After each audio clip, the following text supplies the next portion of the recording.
Well, Randy, I think it's about 12 years ago, I did a access to information request to Health Canada, and I asked them, and I just used the definition of natural health product as, is in our regulations, and I said, can you give me all information of every single death caused in Canada going back to 1867 when we became a nation caused by a natural health product? And Health Canada got back to me and said, don't be silly. We don't have records going back that far. But after the thalidomide disaster in 1965, we started the adverse reaction database. So we've got good data from 1965. Will you amend your request to start in 1965? And I said, absolutely. Well, Randy, they weren't able to point out to a single death caused by a natural health product. The Standing Committee of Health had a recent hearing because people are starting to get concerned. And I'm told that a Health Canada executive who was called as a witness actually used Ezekiel Stefan as an example, which is really stretching things. When Ezekiel Stefan is the toddler that the mainstream media said died of bacterial meningitis because his family didn't seek medical treatment early enough, which is interesting. There were 2 trials, and both trials found he didn't have bacterial meningitis. And the chief medical examiner for Alberta, one of the top pathologists in the world, not just Canada, testified twice that the cause of death was medical misadventure because Alberta Health Services had destocked all of the ambulances in southern Alberta of any equipment that you could get an airway for somebody under 8, and Ezekiel was 3. And it took them 8 minutes and 38 seconds to get an airway for an infant that was aspirating from croup. So, if you have to call that a death by a natural health product, if you're a Health Canada executive called to testify at the Standing Committee of Health, you're reaching. A month of peanut butter use creates more records of death than our entire history of use of natural health products. You would think we would be doing everything we can to use pharmaceutical drugs as a last defense, and that you would want us to try natural health products and other modalities.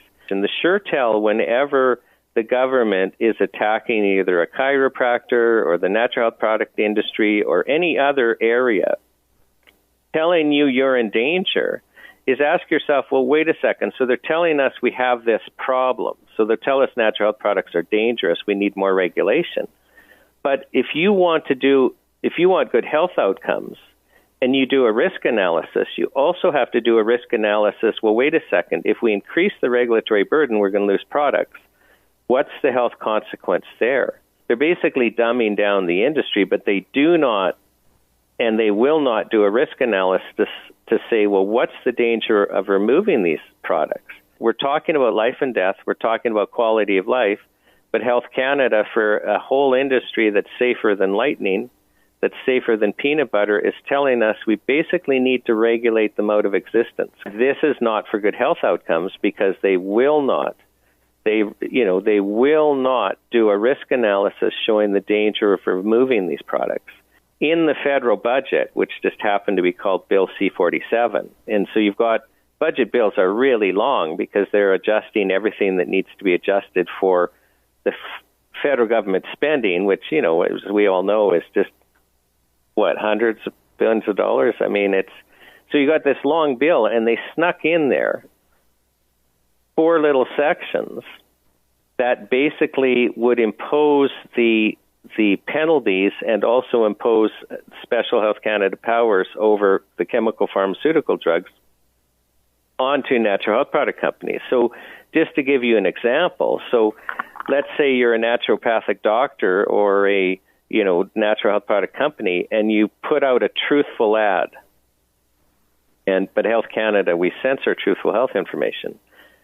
Well, before our budget bill, your maximum penalty for violating the Food and Drug Act or regulations was $5,000, which is still painful, but it's not going to crush or destroy you. But under the budget bill, we basically have the same penalties that a large company like Pfizer will have. So now it's $5 million per day of violations. First of all, understand is our chemical drug regulations are they deem everything to be dangerous. They deem everything to be ineffective. And so basically they're all banned from the market. This is the chemical drug model. And then you get exemptions to allow you into the market by way of getting a license where you have to, prove safety and efficacy. That makes sense for chemical drugs. Like, I already mentioned thalidomide, which caused us to create our adverse reaction database. But when those regulations came in, when we started the chemical drug regulations a long time ago, nobody ever pretended that they applied to natural products. By the late 80s, both the FDA in the United States and Health Canada, they just decided all of a sudden out of the blue to apply the chemical drug regulations to natural products. And there were citizen rebellions in both countries. So in the U.S., Congress had a really hard look at this and decided the products were so safe that they passed a law in 1994 called the Dietary Supplements Health and Education Act of 1994. They classed them as foods. They deemed them by law to be safe, and you do not need government pre-approval to put them on the market. Well, in Canada, our citizen rebellion was so big, the Minister of Health, Alan Rock, at the time, refers the issue to the Standing Committee of Health. They hold the broadest consultations of any standing committee in Canadian history, and it was the same message. Don't regulate them like chemical drugs. They're extremely safe. And they said Canadians want increased access. So if you're going to regulate them in a way they have increased access. Well, Health Canada moved us halfway into the drug model. So the United States, they're foods. Canada, they're drugs. United States, they're deemed by law to be safe. Canada, they're deemed by law to be unsafe. United States, you don't need market pre-approval. In Canada, you do. We have to go through this licensing process for ginger tea and other things we've been freely using for thousands of years without a problem, because they moved us halfway into drug model. The prices in Canada are 3 to 4 times more than in the United States because of our regulatory burden. This is the model. So and this actually comes to a personal rights issue and, part of the nanny state, because we basically adopted the same model we've adopted for narcotics or controlled drugs like, cocaine and crystal meth and the like. The theory for the war of drugs is, well, if we can extinguish supply, we don't care about demand.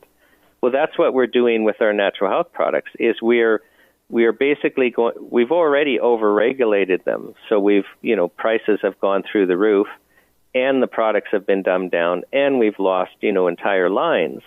But we're going to now regulate them even more, and we're going to I'll explain the problems. We're going to regulate them out of existence.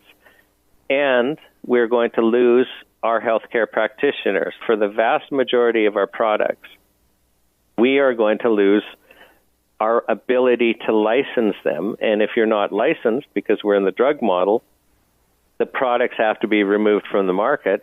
And my gosh, they're going to be with $5 million a day fines. The other concession when we became, halfway into the drug model is we didn't have to pay the fees the chemical drug industry pays. So we don't have to pay a fee when we submit a license application. We don't have to pay, for a site license. So pharmaceutical companies pay, a separate license per building to be able to manufacture, to be able to label, to be able to warehouse. And these fees, actually, most of Health Canada's budget comes from the fees they charge the chemical drug companies. Well, they're going to impose those fees on natural health products, and that's going to drive a large number of companies out of business, and it's also going to centralize things. Say right now we've got this campaign to create pressure on MPs. We're going to launch campaign after campaign after campaign. If you're a practitioner, we want you to get our practitioner kit, our posters, our postcards, our petition for the Charter of Health Freedom, which would solve this. And we need people to donate. Things like postcards and the like, getting them to practitioners, getting them to stores. We need a budget. We're literally, bringing a whole bunch of volunteers and everyone on board, but we need a budget to work with, even to, advertise what's going on. So this is important. And, over 70% of Canadians regularly take these products. Either you're benefiting from them or somebody close to you, is. And you have to ask yourself, do you want to be in a medical model where you have no choice but to go to the medical doctor, and I'm not knocking that tradition, but as your only choice? And what if that's not working for you?